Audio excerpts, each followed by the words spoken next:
Muy buenos días, queridos hermanos. Les saludo a todos con la paz del Señor, a las personas que nos siguen por este medio. Estamos ahora ya para tener nuestro penúltimo culto de la Navidad. El día de mañana tenemos el culto especial de Navidad. Y estamos también hoy concluyendo esta pequeña secuencia que hemos hecho de la prédica que se llama Dios entre nosotros. El día de mañana, como les manifiesto, tenemos nuestra reunión especial, nuestro culto especial de Navidad, en el que vamos a tener la participación de algunos ministerios de nuestra iglesia. Le invito por favor para que se conecte aproximadamente a partir de las 7 de la noche. Estaremos subiendo a nuestras redes sociales y poder compartir con la familia, ahora que no podemos tener unas reuniones con muchas personas. De hecho, acá en el país hemos recibido una notificación de parte del COE Nacional, se llama, la institución que está manejando el asunto de la pandemia, y nos han dicho que va a haber toque de queda, inclusive desde el día de hoy, desde el día de antes de ayer, ¿sí?, hasta por el lapso de un mes, y vamos a tener una restricción en la movilidad a partir de las 10 de la noche, de las 22 horas.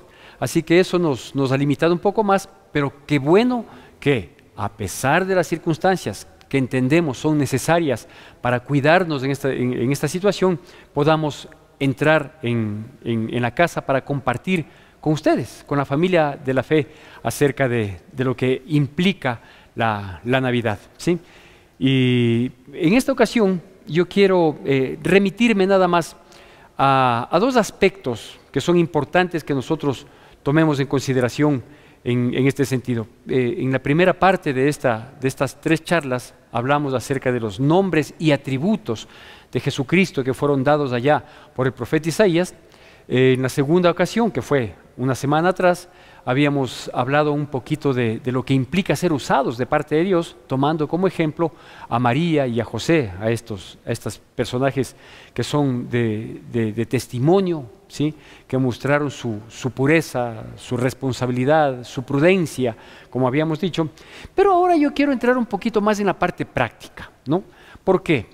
Porque es necesario que nosotros entendamos, al menos quienes nos decimos cristianos, entendamos lo que implica verdaderamente el que Dios esté en medio de nosotros, ¿no es cierto?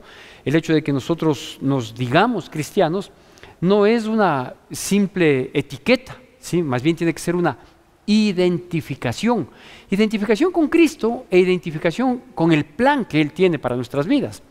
Si bien es cierto, el mundo antes de Cristo y después de Cristo ha sido pecador, ha sido tremendamente pecador, no es menos cierto que antes de Cristo, ¿sí?, no teníamos el poder y la gracia para poder marcar una diferencia como lo tenemos el día de hoy, ¿no es cierto? Digo, antes de Cristo había una ley, que la ley es obvio, no pretendía en algún modo el tratar de cambiar a las personas. O sea, no porque se dicta una ley la gente lo cumple, ¿no es cierto? Se dice, no tiene que cruzarse el semáforo en rojo, y no por eso la gente no se cruza, o sea, se siguen cruzando. O no exceda tal límite de velocidad y la gente lo respeta. Son pocos los que lo respetan, ¿no es cierto? Pero todos en algún momento terminamos transgrediendo la ley. Así que la ley del Antiguo Testamento no fue dada con la intención de corregir, de enmendar, de poner un cambio, ¿no es cierto?, sino más bien de hacer notar, ¿sí?, que ciertas actitudes están contrarias a la voluntad de Dios, o sea, hacer notar nada más. Pero la bendición de Dios para nosotros es que cuando Cristo, el Dios encarnado, Emmanuel, Dios con nosotros, viene al mundo, ¿sí?, Él sí vino a darnos una capacitación y un poder para nosotros tener la opción de vivir para agradarle a Dios, más que de cumplir una ley, unos reglamentos, unos artículos, unos estatutos, ¿sí?, el poder vivir para agradarle a Dios, ¿sí? Así que yo quiero comenzar, y va a salir en pantalla este primer versículo que ya lo hemos visto en ocasiones anteriores, y que se encuentra ya en el Evangelio de Mateo, capítulo 1, versículo 21.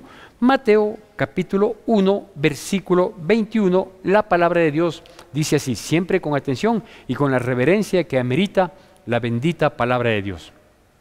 Y dará a luz un hijo y llamará su nombre Jesús, porque él salvará a su pueblo de su pecado. ¿sí?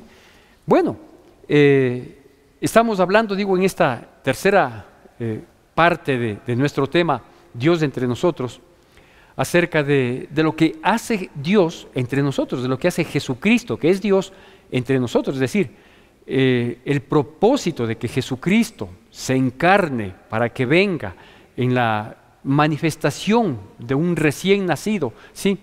Vino para Él cumplir una misión, y la misión era salvarle al mundo del pecado. La palabra de Dios menciona allá en el libro de Romanos capítulo 12 que por un hombre entró el pecado, y por el pecado entró la muerte, y por lo tanto la muerte pasó a todos los hombres, ¿no es cierto? Es decir, estaba diciendo que la paga del pecado es muerte. Y también, y se refiere no solo a la muerte física, que la experimentamos desde Adán y Eva, sino a una muerte espiritual, que significa estar separados de Dios. La misma Biblia dice en el mismo libro de Romanos, por cuanto todos hemos pecado, estamos destituidos de la gloria de Dios, ¿no es cierto? Entonces, esta separación que lastimosamente el pecado causa entre nuestro Creador, nuestro Dios, y nosotros, su creación, es la que nos conlleva a la perdición. Es por eso que la Biblia mismo dice allá en Efesios capítulo 2 versículo 1 que nosotros estábamos muertos en nuestros delitos y pecados, ¿no es cierto? Es decir, el pecado es un cáncer que ha sepultado a la humanidad, así de simple.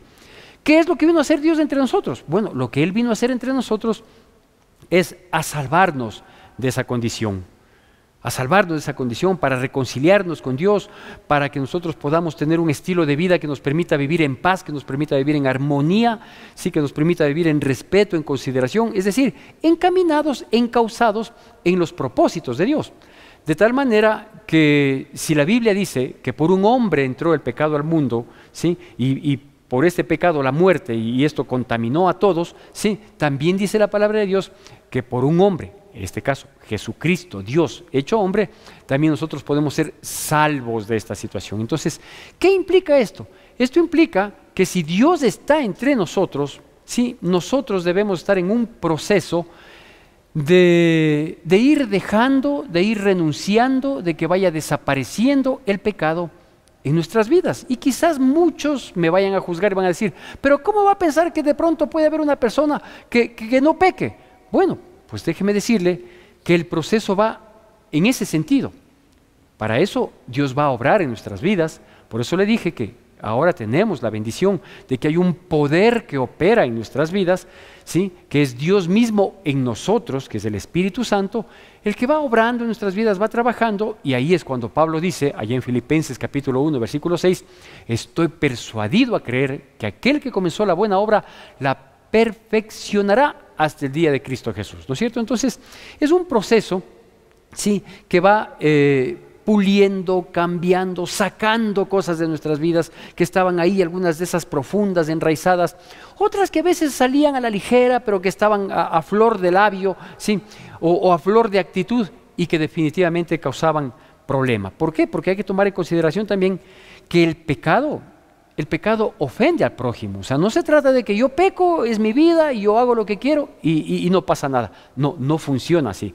El pecado, todo pecado, de manera directa o de manera indirecta, termina agrediendo, termina ofendiendo, termina lastimando al prójimo. Cuando hablo del prójimo estoy hablando de una o más personas, ¿no es cierto? Entonces, Jesucristo vino a salvar al mundo del pecado. Si estamos conscientes de que el pecado es el cáncer mayor que tiene la humanidad y que ha sepultado a esta humanidad para que vaya de mal en peor, de perdición en perdición, pues Jesucristo lo que ha hecho es salvarnos. O sea, su presencia aquí entre nosotros pretende salvarnos. Es más o menos, y así lo menciona también en algunas otras porciones de la palabra de Dios, ¿sí? De que el mundo arrastra. El pecado nos arrastra en este mundo. Hay una corriente que va arrasando con absolutamente todo. Y usted puede darse cuenta que en todo accionar del ser humano hay pecado, ¿no es cierto? ¿Qué es salvar? Salvar es sacarle de esa corriente, ponerle a salvo, ¿no es cierto? ¿Para qué? Para no ser arrastrado en esa dirección de perdición en la cual todos nosotros estábamos. Todos nosotros estábamos. No hay uno que pueda decir, no, yo menos mal estuve siempre a salvo. No. la única posibilidad de salvación es con Cristo Jesús.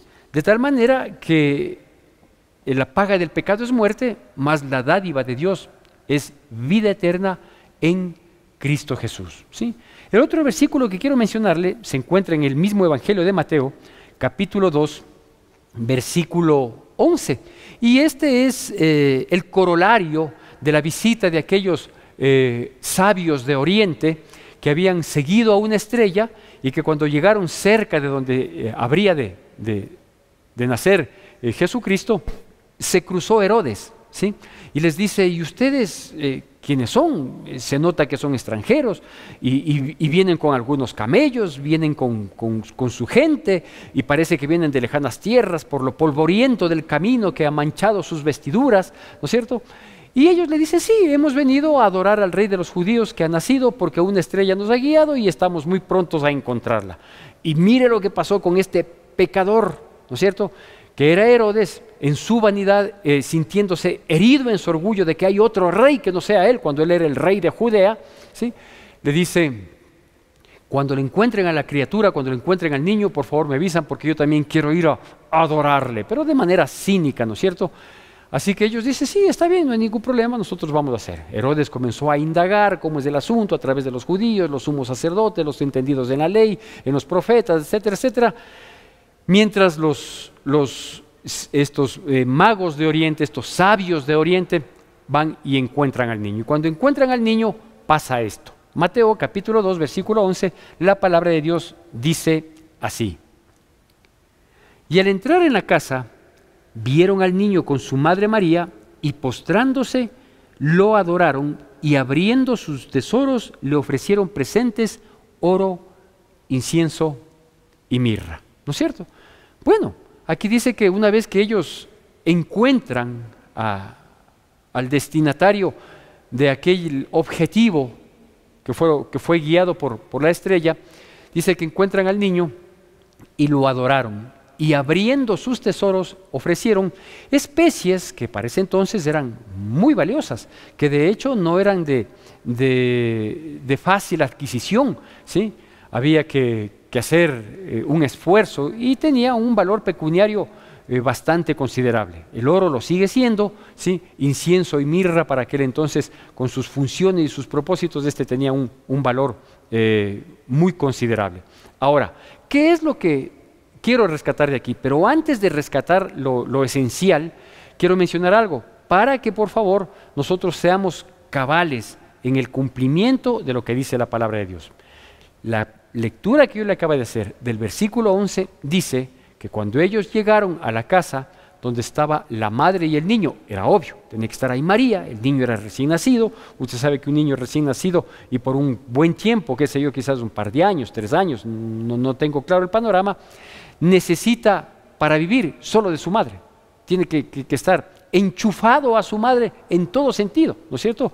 Porque la vida de él depende al 100% de la vida de su madre. Y aquí quiero hacer yo acotación a algo importante. Dice, y lo adoraron. No dice, y les adoraron, ni tampoco dice, y la adoraron. ¿Por qué?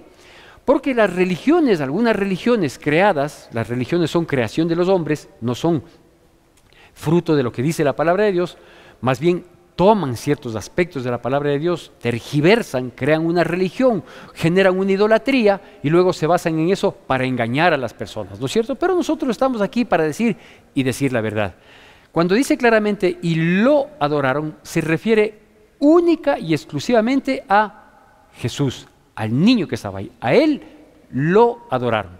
Si la adoración hubiera sido para María como madre y para el niño, entonces el texto bíblico habría dicho y les adoraron, y no dice así. O si la adoración habría sido solo para María, quien era una persona obviamente más adulta, que tenía conciencia de poder recibir y percibir ese reconocimiento, entonces habría dicho y la adoraron. Pero no dice así, ¿no es cierto? Dice lo adoraron. Se refiere única y exclusivamente al niño. Eso como un paréntesis nada más. Y la parte esencial que yo quiero mencionarle en este segundo punto que se desprende de Mateo capítulo 2, versículo 11, es que dice que cuando ellos encontraron a ese Dios entre ellos, porque ellos iban en busca de Él y le encontraron, o sea, cuando Jesús, que es Dios, estaba entre ellos, a ellos les nació abrir su tesoro y ofrecerlos. Abrir su tesoro y ofrecerlos. En el mismo Evangelio de Mateo, capítulo 6, por ahí del versículo 20, 21, creo que es, si mal no me ubico, dice que donde está nuestro tesoro, está nuestro corazón. Si bien es cierto, ellos llevaron unas especies, como le digo, de valor pecuniario bastante alto, en realidad Dios hoy no está demandando eso de nosotros. ¿Sí? No está diciendo que nosotros debemos ofrecerle el día de mañana, en la noche, quienes lo celebramos mañana, hay personas que lo celebran más adelante, etcétera, etcétera. No dice que nosotros tenemos que entrar en gastos ingentes o algo parecido, no, de ningún modo. Dios está pidiendo en realidad algo de mucho mayor valor, pero no de un valor pecuniario, de un valor tangible, sino del verdadero valor. ¿Sí? Dios lo que está pidiendo ahora es que nosotros ofrezcamos nuestro corazón a Dios. Y obviamente en nuestro corazón, ahí debe estar el verdadero tesoro. ¿Por qué? Porque tanto en el corazón está nuestro tesoro, como nuestro tesoro está donde esté nuestro corazón. ¿Sí? De tal manera que este niño, este Jesús, este Dios con nosotros, este Emmanuel, lo que hoy está demandando es precisamente que nosotros tengamos un corazón para ofrecerle. Pero un corazón en primera instancia dispuesto. Un corazón dispuesto a ser tratado, a ser cambiado, a ser corregido, a ser limpiado, a ser pulido, ¿sí? De tal manera que este corazón llegue a cumplir la misión, la función, ¿sí? Cuando éste esté íntegro. Entonces, un corazón transparente, un corazón íntegro, un corazón trabajado, un corazón moldeado, sí, puede cumplir la misión. ¿Cuál es la misión? Adorarle. Porque dice que ellos, al verlo, lo adoraron, sí, y le ofrecieron las cosas que habían llevado, sus tesoros que habían llevado. En realidad, eso es todo lo que Dios quiere, ¿sí? Por un lado, Él quiere salvar al mundo del pecado. Él quiere que cada vez el pecado vaya en un proceso de desaparición, de extinción en nuestras vidas, que el pecado ya no sea el que gobierne lo cotidiano de nuestras vidas, que el pecado no esté a la vuelta de la esquina, en la primera reacción, en la primera molestia, en la primera inquietud que se den en nuestras vidas, sino que más bien Dios quiere que nosotros vayamos, por un lado, renunciando al pecado, pero más que esto, que vayamos entregando nuestro corazón, cediendo nuestro corazón, volviéndonos de todo corazón a Dios para que Él vaya moldeando, para que Él vaya trabajando, para que Él vaya enmendando, de tal manera que nosotros en algún momento podamos volvernos adoradores. Y permítame explicarle esto, ¿sí? No quiere Dios que le ofrezcamos adoración, porque adoración puede ser un momento, puede ser un instante. Es más, la adoración corre un altísimo riesgo de ser una emoción, y nunca la adoración tiene que ser algo así. La adoración es un estilo de vida. La adoración es una práctica permanente, y tanto el renunciar al pecado como la adoración son procesos en continuo tratamiento, en continuo accionar, en continua ejecución, que vamos a tener ciertos tropiezos, que vamos a tener ciertas circunstancias, etcétera, etcétera, pero es así como tiene que funcionar. Y no podemos nosotros esperar y concentrarnos quizás en, ¿qué le puedo decir yo? En un mes en el año, por decirlo de alguna manera. Que sea el mes de diciembre en el que nosotros hagamos un acto de contrición y que nosotros nos comprometamos y quizás por este mes no hacer tal cosa o no tener esta otra actitud o no tener esta otra reacción. No, le digo, la adoración es un estilo de vida, ¿sí? Comienza con un sentimiento, ¿sí? Pero no puede quedarse en una simple emoción. La adoración es un estilo de vida que como cristianos nosotros debemos adquirirlo. ¿Por qué? Porque entonces podremos llamarnos cristianos. Porque Dios nos ha llamado a que nosotros vivamos para agradarle a Él. Cuando uno adora, cuando uno admira, cuando uno cree, cuando uno ama, no hace otra cosa que vivir para el amado, para aquel que lo adora, para aquel que lo motiva, ¿no es cierto? Entonces, eso es lo que debemos hacer. La adoración tampoco podemos encajarle únicamente en un acto de sentimiento muy bonito, muy loable. No, vea, cuando nosotros trabajamos honestamente, cuando le ponemos todas las ganas, cuando vivimos intensamente con ímpetu cada día de vida, lo estamos adorando. Cuando nosotros colaboramos con la gente, cuando nosotros renunciamos al yo para favorecer a otra persona, lo estamos adorando. Nosotros adoramos con nuestra honestidad, con nuestra transparencia. Nosotros adoramos con nuestra fidelidad al prójimo, a nuestra esposa, con el respeto a nuestros hijos, los hijos obedeciendo a los padres, entre hermanos amándose, soportándose y acoplándose para vivir en armonía, respetando al jefe y poniéndose la camiseta de cada institución. Eso es un estilo de adoración.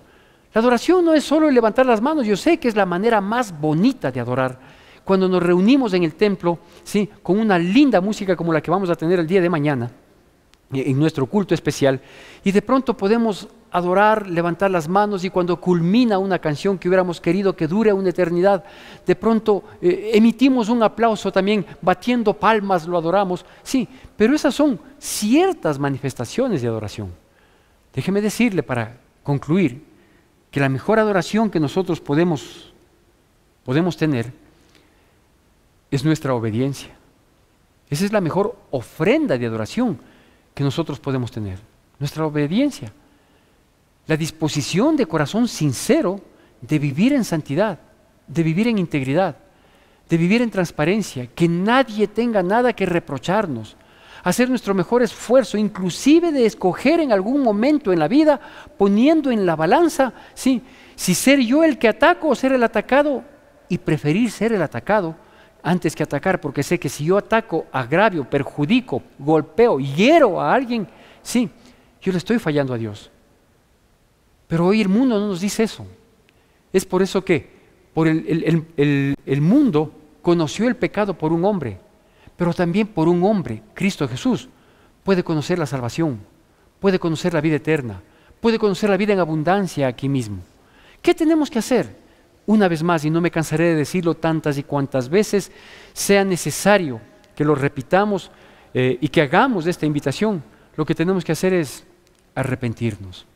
Arrepentirnos de haber pecado, de haber fallado, de haber atentado contra Dios, de haber agraviado al prójimo, de haber descuidado nuestra vida, de no caminar en la luz, sino siempre en las tinieblas. Y con un verdadero arrepentimiento decirle a Dios: Señor, yo quiero ofrecerte mi mejor tesoro, que es mi corazón.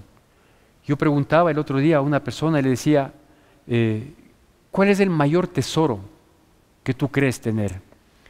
Y esta persona tiene 2 niñas pequeñas, sí, son una dulzura. A mí me encantan las criaturas. De hecho, yo tengo un nieto que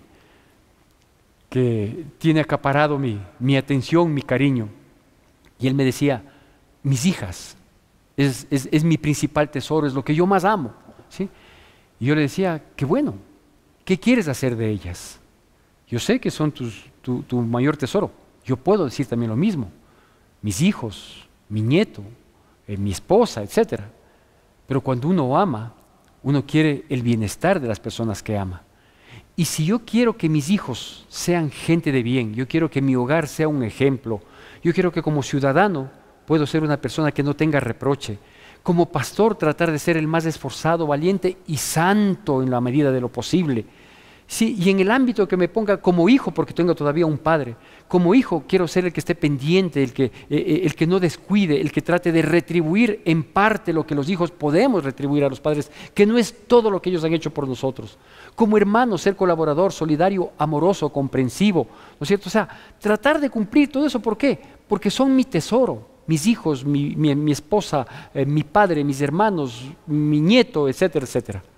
Si yo quiero que ellos sean así, yo tengo que hacer 2 cosas, las que hemos mencionado aquí. La una, yo tengo que comenzar a eliminar el pecado en mi vida. Yo tengo que comenzar a renunciar al pecado, porque Jesucristo vino a salvarme y yo puedo hacerlo no por mí, no por mi voluntad. Yo puedo hacerlo por la infinita misericordia y por el gran poder de nuestro Señor Jesucristo. Y segundo, debo hacer el firme propósito de vivir en adoración, ofreciendo mi principal tesoro, mi corazón rendido a Él. Yo quisiera que me acompañe para culminar este tema que lo hemos dividido en 3 partes. Quisiera que me acompañe con una oración para pedirle a Cristo Jesús que venga a nuestras vidas, que reine en nuestros corazones y que tome la posición que le corresponde dentro de cada uno de nosotros, que no es otra que ser Rey y absoluto dueño y Señor de nuestras vidas. Jesucristo no puede entrar como en la irreverencia de la ignorancia. Lo decíamos antes, sí, el flaco, el de arriba. Eso es una blasfemia. Hay que comenzar a corregir ese tipo de vocabulario y ubicarnos bien. ¿Quiénes somos nosotros y quién es el Rey de Gloria? Y poder decirle, junto conmigo, Señor, yo reconozco que soy pecador.